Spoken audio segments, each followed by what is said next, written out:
I had a friend come over for tea last night, and we were talking about how she's going to be leading a group discussion on body image with a group of high school girls and at her local parish. And it just brought me back into thinking about my own experience in high school and with body image and, being self-conscious and all these things. And I was just thinking of a particularly scary place for me, which was, I guess, a combination of like the locker room and just the girls' bathroom.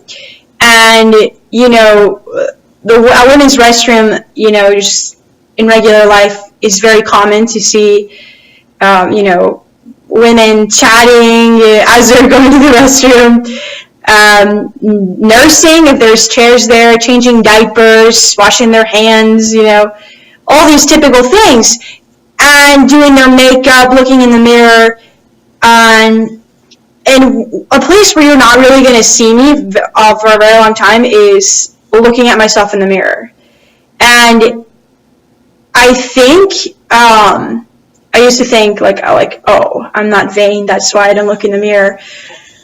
But I really actually think it's rooted in like my experience in school, which was seeing, girls super confidently, doing their hair, and I'm very private.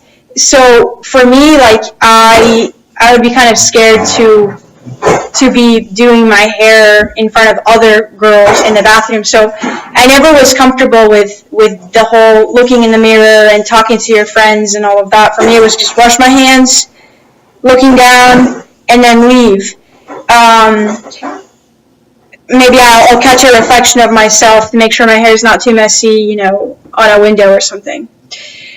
But it got me thinking about like body image, and for me, I guess like I didn't really become aware of like that I have a body and I can be self-conscious about it until like probably like 5th grade.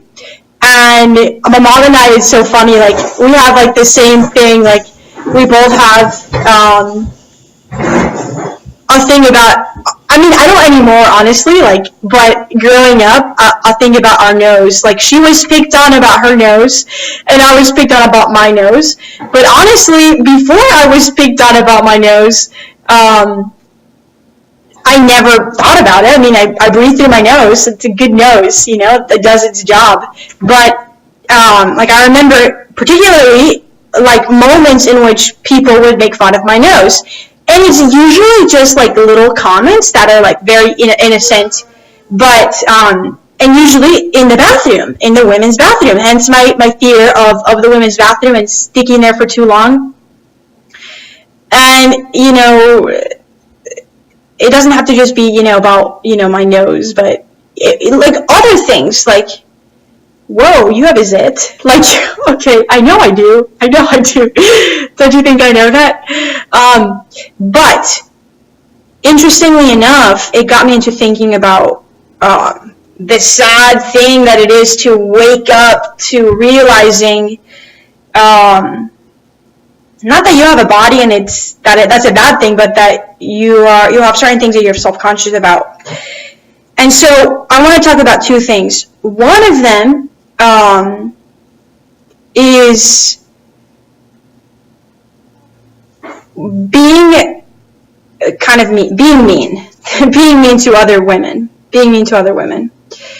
And the second thing is how we can heal from our own wounds about body image. So the first part is really short. The first part is we are mean to one another and say things regarding body image when it's stuff that we are dealing with. So let me rephrase that. For example, we're not really aware of things until we go through them ourselves. So for example, I know that you have a zit because I also have pimples. And so I'm self-conscious about mine. So I'm going to notice when other people have pimples in a way to kind of like make me feel better about myself, right? However, interestingly enough, as women, instead of like empathizing with one another and saying, oh, we have like a group, we can come into our own huts and suffer together because we're embarrassed about having pimples.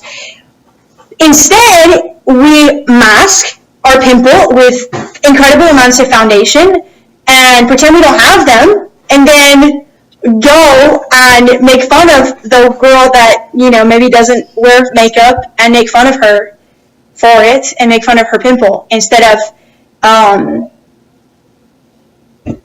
being there for her. And pimples are an analogy for a lot of other things, but that's just that one example. Okay, so again, you could think like, what's my pimple? Like, what's the pimple of my struggle, my body image struggle, and how do I ever make fun of people for that, in an innocent way, for that insecurity that I really have?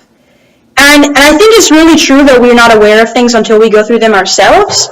Because, like, for example, it wasn't until I was pregnant that I noticed pregnant women. It wasn't until my husband had a smart car that I noticed smart cars.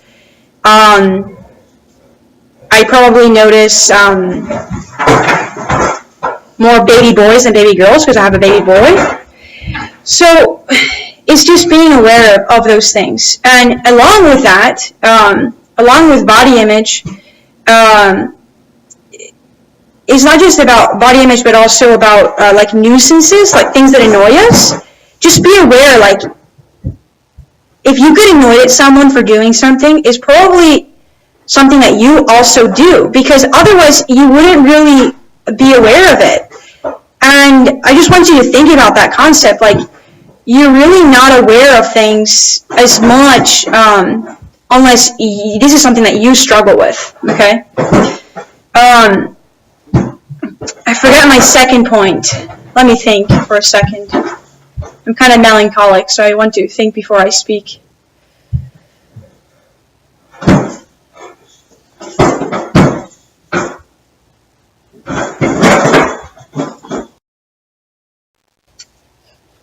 Okay, so I had to take a longer break to get my little baby who was needing some attention.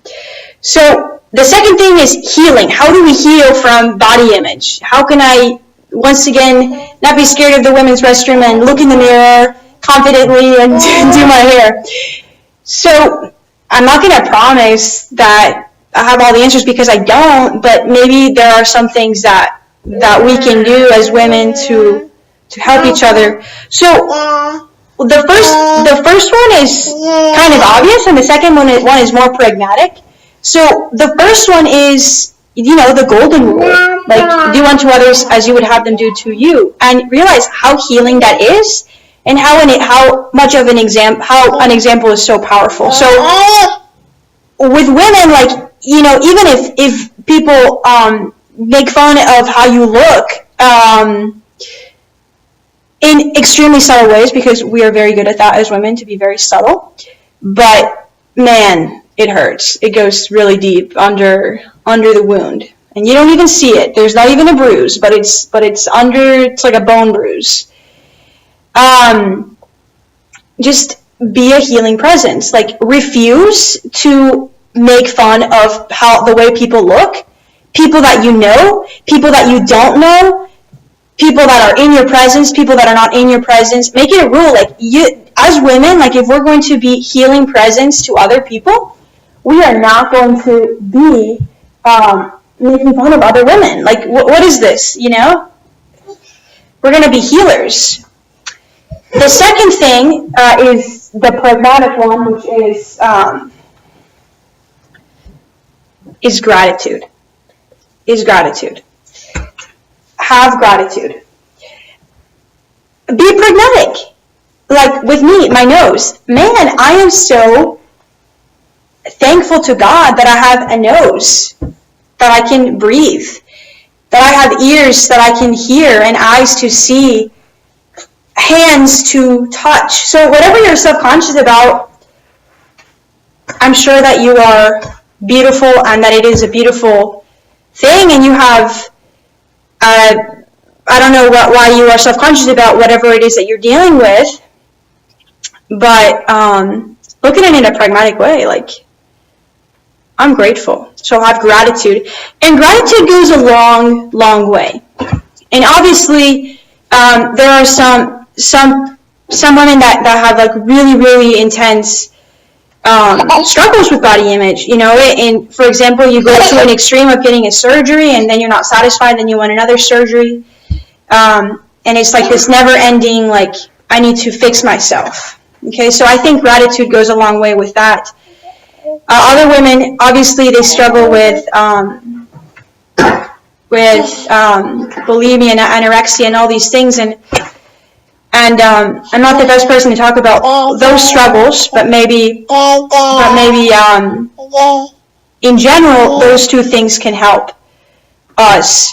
And obviously, if you have a lot of struggles, you know, seek counseling. There is help out there for you, and you are beautiful. And it's okay if you need help. You know, we all have needed help. So if you are struggling with something serious in regards to body image, please seek help. Tell someone that you trust and get the help that you need. And you are beautiful, and thank God for our bodies, because they are very useful. And I can give Benjamin a kiss, and I can smell his delicious baby smell with my nose.